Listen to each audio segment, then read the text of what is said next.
Quem será que vai pregar hoje aqui, Senhor Jesus? Eu não sei, pode ser uma pessoa que descubra todos os meus pecados, essas coisas todas. Eu estou impressionado com isso, não é? Porque a gente vê tanta coisa pela televisão, tanta gente adivinhando tanta coisa, não é? E hoje o Espírito Santo disse: não é assim. Eu vou enviar para vocês uma pessoa que vai levar a minha palavra de cura e de libertação. E a nossa irmã Jaqueline, do Vicariado de São Gonçalo, da Arquidiocese de Niterói, ela vai falar tudo isso que ela representa. Ela está hoje aqui disponível para o Senhor, para nos trazer a mensagem que nós precisamos para complementar a nossa salvação. Então, antes da oração, palmas para Jesus.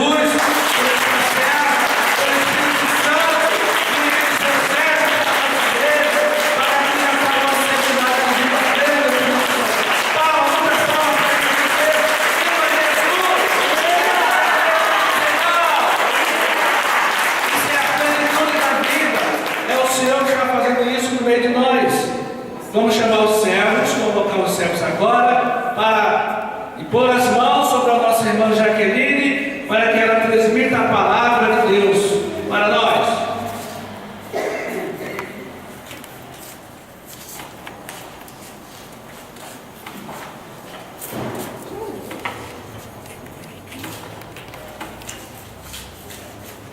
Senhor Jesus, nessa noite, Senhor, nós te entregamos nossa irmã e a tua serva Jaqueline, Senhor, para que ela seja instrumento, Senhor, em tuas mãos, para que ela venha, Senhor, dar aquilo que o nosso coração precisa hoje à noite, Senhor.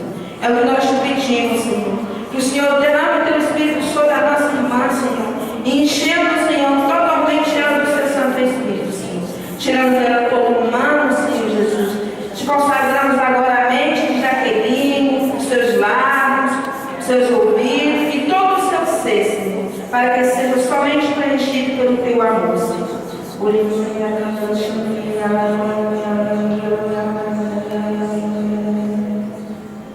Ave Maria, cheia de graça, o Senhor é convosco. Bendita sois vós entre as mulheres, bendito é o fruto do vosso ventre, Jesus. Santa Maria, Mãe de Deus, rogai por nós, pecadores, agora e na hora de nossa morte. Amém. Boa noite. É uma alegria estarmos juntos, né? Mais uma vez, neste ano. Cada ano, todos quanto tem seminário, uma nossa me chamou para vir aqui. Então, uma vez por ano, eu estou aqui. É uma alegria estarmos juntos. Podemos sentar? Então, meu nome é Jaqueline. Então, eu sou do Grupo de Oração Nossa Senhora da Conceição, do Porto Novo. Então, eu vim de lá, do Porto Novo, para cá. Nosso grupo de oração funciona toda quinta-feira, de 8 da noite até as 9h30. Não é? E eu faço parte também da formação de São Gonçalo, Ministério de Formação de São Gonçalo. Muito bem. Vocês estão gostando do seminário? Sim. É uma alegria, não é? A gente começa a ver os frutos acontecendo. Logo no início do seminário, quanta graça, quanta a presença do Espírito Santo em cada um de nós. Hoje nós vamos falar sobre um outro tema. Essa já é a terceira semana, não é isso? E antes de começar, eu gostaria de fazer uma pergunta. Quem gostaria, quem deseja ser feliz?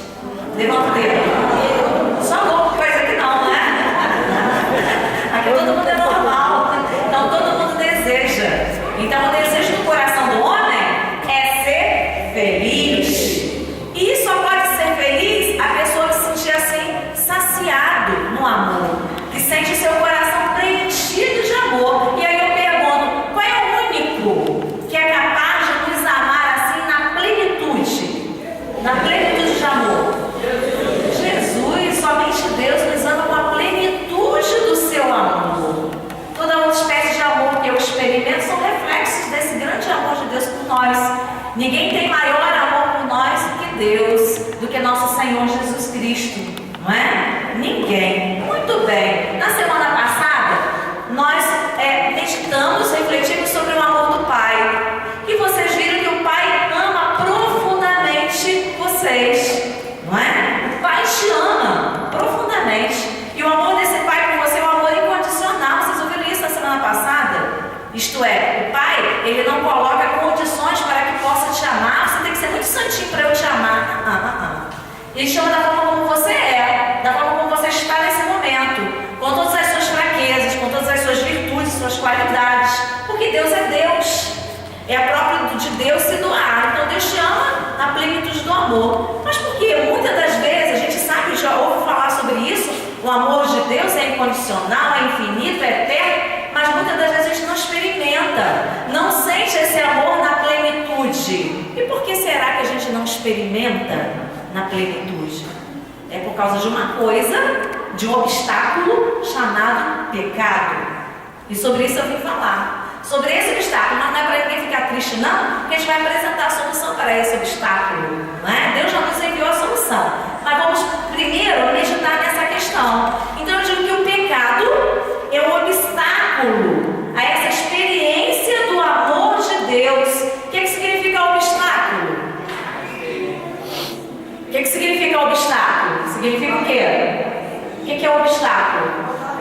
É alguma coisa, uma barreira, alguma coisa que me impede, né? Um impedimento, algo que dificulta. Então, o pecado é algo que, de certa forma, atrapalha, vem colocar essa barreira, me impedindo de experimentar o amor de Deus na sua totalidade na minha vida. Então, o obstáculo à graça de Deus é o obstáculo para que eu venha experimentar a graça de Deus na minha vida. Então, vejam bem, se a gente for analisar, a coisa mais fácil do mundo é a gente pecar, é ou não é? É. A porta que conduz ao céu é estreita, não é? A porta da santidade, ela é estreita. Agora, a porta que conduz, que é o do pecado, é a porta larga, não é? A palavra de Deus fala que a porta do mundo é uma porta larga. Então, é muito fácil você pecar. Nós pecamos por pensamentos, atos e palavras. Aí a gente diz assim, eu não tenho pecado menor, não matei, eu não roubei. É só isso? É somente isso? É matar, roubar, que a pessoa peca, a gente está pecando até em pensamento. Quando eu desejo mal para alguém, eu estou pecando. Quando no meu pensamento eu tenho desejo de vingança em relação a uma pessoa que me ofendeu, eu estou pecando por pensamento. Atos, né? Na minha atitude mesmo, no meu agir, eu posso pecar. Pensamentos, atos e palavras, verbalmente, quando eu agrido meu irmão, cometendo atos de violência, né? Eu posso cometer depois uma violência física e uma violência verbal, agressão verbal. Eu estou pecando. Então, uma coisa muito fácil que tem é a gente pecar, não é? Você falta na caridade com o outro, você está pecando. Muito fácil a gente pecar. Então, nós vamos ver que o pecado é uma coisa bem antiga. No Antigo Testamento, a gente vai ver que é visto como uma desobediência a Deus.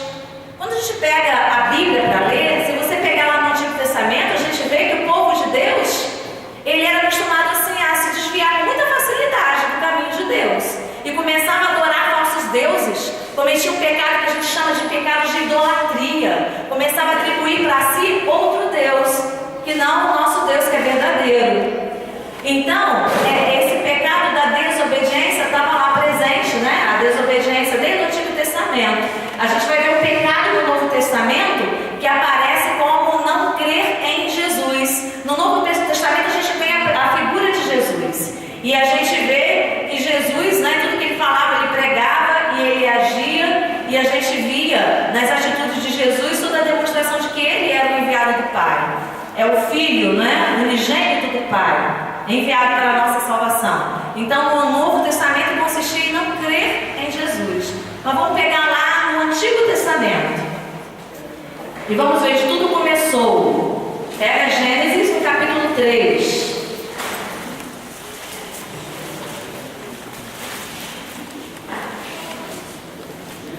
É o primeiro livro da Bíblia, Gênesis, capítulo 3. Não foi onde tudo começou? A questão do pecado? Deus nos criou para que nós fôssemos felizes na plenitude, não é? E lembra do episódio de Adão e Eva? Todos nós conhecemos bem. Deus havia dado uma ordem ao homem, não foi? Que ordem foi essa? Qual foi a ordem que Deus deu? Não comer do fruto da árvore. Não comer do fruto da árvore que estava no meio do jardim, não é? Do fruto proibido. Foi a ordem que Deus havia dado. Falou, pode comer, ó, de todas dos frutos dessas árvores aqui, mas essa que está no meio do jardim, olha, não pode comer, porque senão vocês vão morrer. Isso é uma simbologia que se usa para falar sobre a questão do pecado, a desobediência do homem a Deus. Então a gente vai ver. Aí o Senhor tinha dado essa ordem ao homem. E o que acontece? O que aconteceu em seguida? Eva estava passeando lá no Éden, né? Subiando, cantando lá uma cantiga. E de repente, quem que aparece? A serpente. E a gente vê nessa serpente a figura de quem? Serpente vem significar o quem? Qual a criatura? O demônio, não é?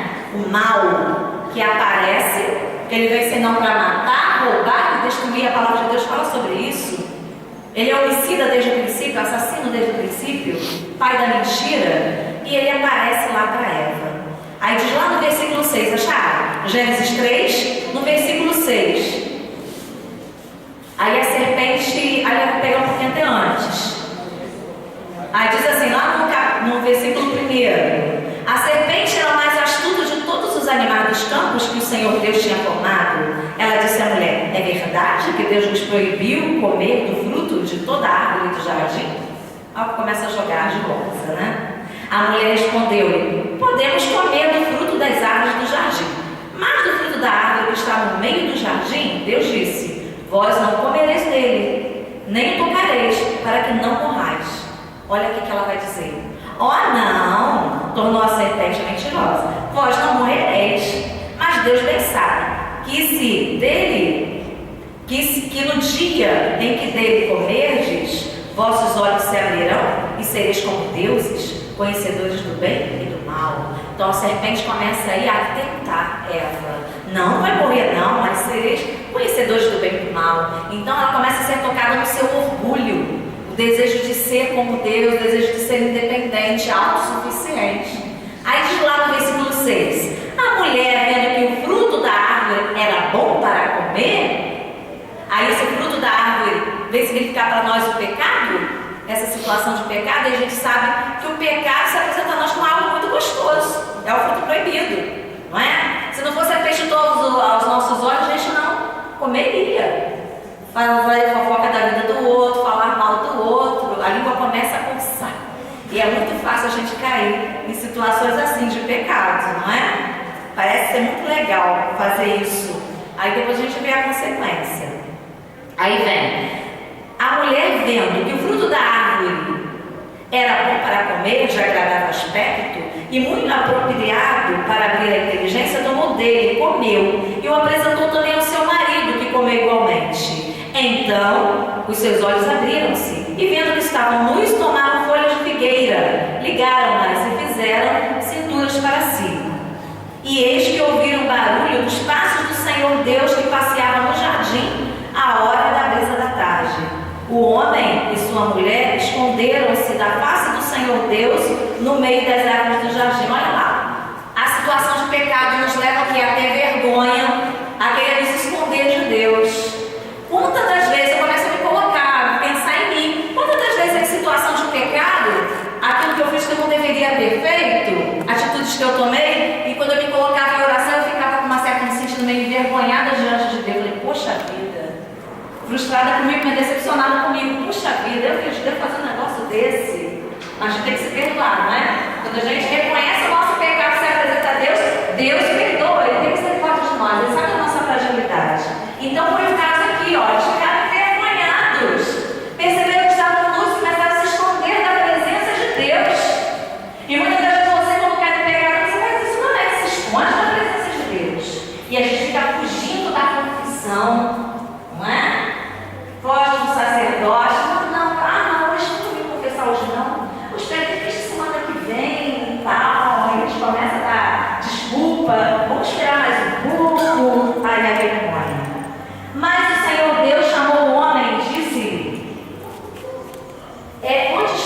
E ele respondeu: ouvi o barulho dos vossos passos no jardim, tive medo, porque estou nu e ocultei-me. O Senhor Deus disse: quem te revelou que estavas nu?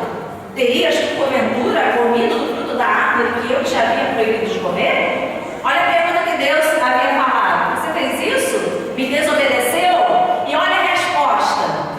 O homem respondeu. O que ele respondeu? O que Adão respondeu? A mulher que pusestes ao meu lado apresentou-me deste fruto e eu comi. Aí o Senhor Deus disse à mulher: por que fizeste isso? O que ela respondeu? A serpente enganou-me, respondeu ela, e eu comi. Olha só.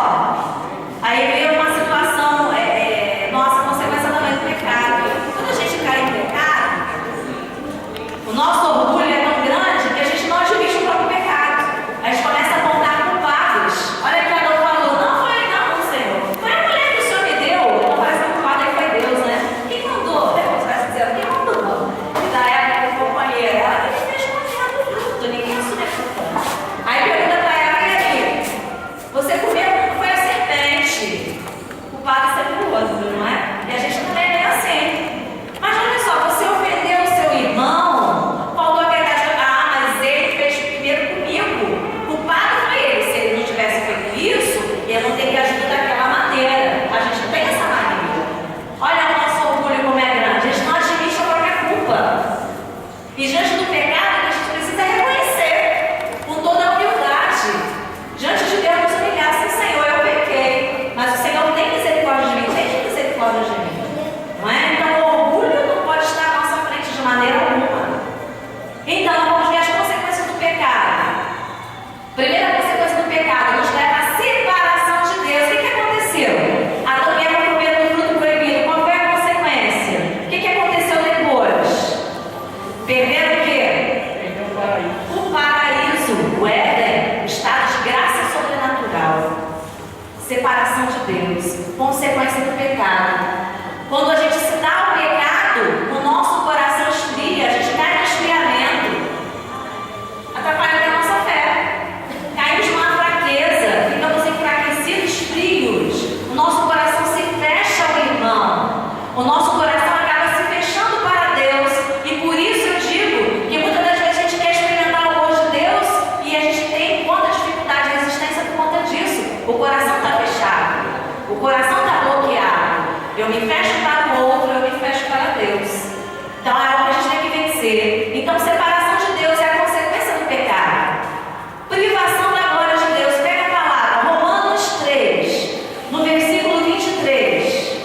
Aí vamos para o Novo Testamento. Romanos, capítulo 3, versículo 23.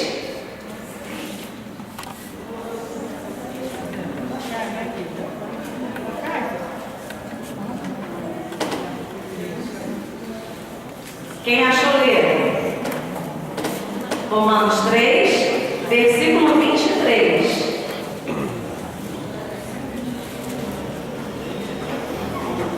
A própria palavra de Deus está escrita.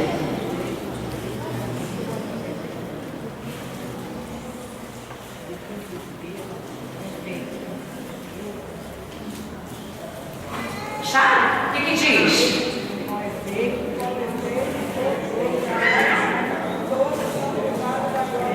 Com efeito, todos pecaram, todos estão privados da glória de Deus. Então, o pecado nos leva a essa privação da glória de Deus.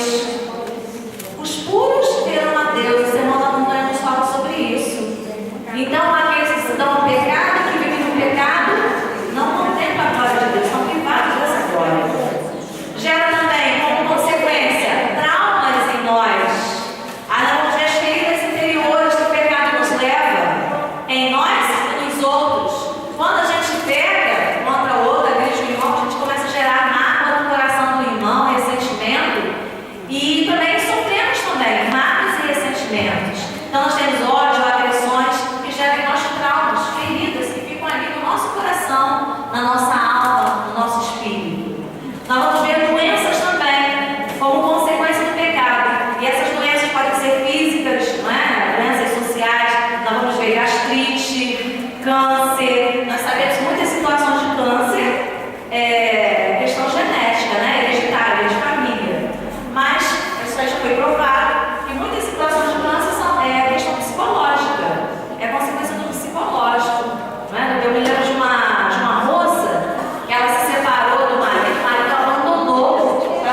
Então, o Padre Motinha conta que uma vez ele foi rezar para uma senhora, ele foi na casa de uma senhora, acho que bem que a casa.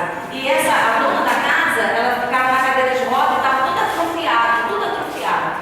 E ele começou a rezar por ela, para que o Senhor curasse toda aquela atrofia. Eu não tinha assim nada, foi a médica e tudo, não tinha nada, começou a rezar. E a palavra que o Senhor tinha dado a ele foi sobre perdão, ela precisava perdoar. E ele rezou mais um pouco e falou para ela: a palavra que o Senhor me deu é mãe, você precisa perdoar a sua mãe. E a mãe dela já era falecida. E Padre Mochinha falou que ela precisava dar esse perdão, não é algo que estava nela. E ela começou, ele fez oração por ela. O Espírito Santo agisse no coração para que liberasse o perdão, situações que ela passou, de decepção, de rejeição pela mãe e tal, ela precisava liberar aquele perdão. E assim fez. Depois da oração, quando terminou, ela estava toda atrofiada, ela estendeu a mão e cumprimentou o Padre Mochinha. Acabou a atrofia. Olha lá, olha aí a consequência. Aí em casa, porque foi a falta de perdão. Então pode acontecer também, paralisias até. Aí nós vamos ver também a consequência do pecado. Injustiças sociais também acontecem. Por quê? Aí nós vamos ver questão do pecado: avareza, egoísmo, impede de partilhar com o irmão. Aí eu começo a lidar com a injustiça. Aí a consequência do pecado: injustiça social, algo que atinge a sociedade. Então a gente tem muitos exemplos disso. Por exemplo, desvio de dinheiro público é um pecado, é uma injustiça social. Aliás, é fruto do pecado. Avareza, quanto mais tem, mais se quer. E gente que não tinha nem por que fazer isso, não é? A gente vê os grandes, né? Muitos políticos aí se dando a isso, desviando o dinheiro público que deveria ser usado para benefício do pobre, não é? Para a nossa melhoria de vida, as nossas melhores condições de vida. E de repente esse dinheiro ser desviado para o bolso de cada um. Injustiça social. E às vezes também a gente fala muito sobre político, mas a gente também se deixa levar por pequenas injustiças no nosso dia a dia. Por exemplo, quando a gente deixa alguém dar um troco para a gente observa que esse troco foi a mais, que o outro perdeu, e eu observo que ele se enganou no troco e eu não devolvo. Eu tomo para mim, eu finjo que eu não percebi. Injustiça social. Estou tirando do outro, tomando para mim aquilo que não é meu. Eu me lembro que uma vez eu entrei no ônibus e o trocador me deu um troco a mais. Aí eu conferi, aí eu contei para ele, falei assim: olha aqui. Mas eu dei certo, eu falei: não, você me deu a mais, eu estou te devolvendo aqui. O que você me deu a mais? R$5 a mais. Eu falei: toma, você fez o troco errado aqui. Aí ele: meu Deus, isso é raro, isso é raro, isso não acontece, é muito difícil. Mas tem que começar por nós, não é? Nós precisamos fazer a diferença. Tem muita gente que diz assim: a gente não vai poder mudar o mundo. Podemos sim mudar a nossa realidade à nossa volta. Olha o exemplo que nós temos dos grandes santos, não é? A realidade foi mudada. Quanta gente aí se dava a uma vida errada, torta, e que mudou pelo bom exemplo. E nós devemos ser esse bom exemplo nos dias de hoje. Justiça social. Eu quero ver o que é meu, o que não é meu, não é. E acabou a história. Certa vez também eu entrei no ônibus e uma moça foi passar e ela percebeu que deram um troco a mais. E ela foi querer devolver para o motorista e ela ficou assim meio engasgada na roleta. E o pessoal, passageiro meio irritado com a demora, falou: motorista, vai logo. Aí eu disse: não, é o troco que está vendo. Não, senhora, eu acho que escutaram, né? Ela falar assim: é que me deu troco demais. Aí a pessoa falou: reclamar que deu troco demais. Reclamar que deu troco menos. É demais? Aí você vê a mentalidade, né? Oi. Carismático, né? Oi? Isso acontece com os carismáticos. A mentalidade é diferente, porque a imagem não acontece assim, não. Não, de devolver. De ser honesto, só com os carismáticos. Ah, é verdade. A gente procura caminhar direitinho, né? Ser justo, né? Eu acredito. Aí eu me lembro que o padre Anderson, uma vez estava vendo o menino do padre Anderson, lá da Igreja de Patronato, na Senhora Aparecida, lá no Paraíso, ele falando sobre isso, que às vezes a gente começa a falar mal de quem está lá em cima, né, dos políticos, e quando a gente começa a errar nas pequenas coisas, nos atos de desonestidade pequenininho. Então ele dizendo isso: se a gente não é fiel nas pequenas coisas, a gente não vai ser fiel nas grandes. Se a gente é desonesto nas pequenas coisinhas, a gente é propenso a ser desonesto nas grandes coisas. Se começa a fazer um roubo aqui, um furto aqui de coisinhas pequenas, se prazer nisso que a gente faz, daqui a pouco a gente vai estar roubando o banco. Vai estar assaltando por aí. É muito sério. Não é? Então algo que precisa ser combatido em nós. Nada de bancar o espertalhão. Ah, ninguém está vendo. Mas Deus está vendo. Ele está vendo. Não é? Vamos prestar conta dos nossos atos. Então nós devemos fazer a diferença nesse mundo. A diferença. E arrastar outros com o nosso bom exemplo. Nunca o contrário. Nunca. Então, outra consequência do pecado é a morte. A morte não foi criação de Deus. Não foi Deus que criou a morte. Quando ele criou o homem, Adão e Eva, ele não pensou colocar a morte ali de maneira alguma, não. Ser felizes sempre. Não ia haver morte. Não é? Não ia ter nada. Sofrimento, dor, nada disso. Foi o pecado que trouxe tudo isso. Aí, por causa do pecado, o homem tinha que trabalhar, para ser sustentado, né? Ter o pão de cada dia consolado no seu rosto. A mulher iria ter dores de parto. Consequência do pecado e a morte. Olha lá, pega Romanos, para vocês pegarem mesmo. Romanos 6, versículo 23. O que vai dizer? 6:23.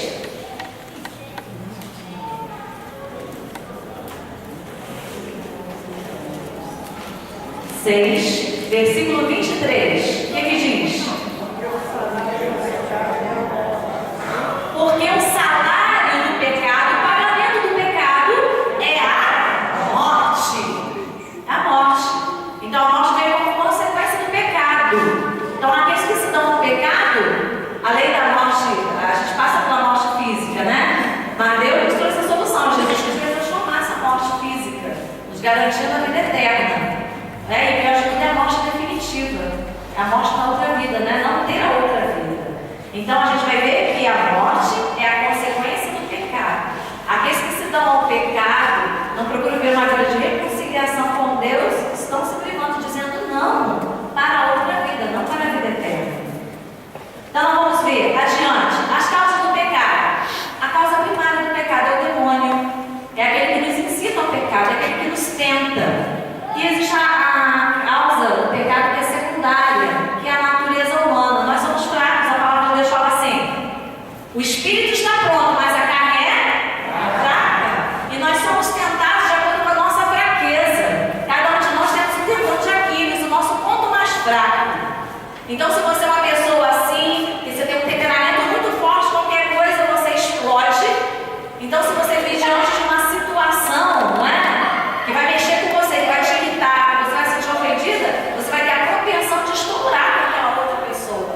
Se te pisar no carro, você vai pisar 2 vezes mais nela. A gente é tentado de acordo com a nossa fraqueza.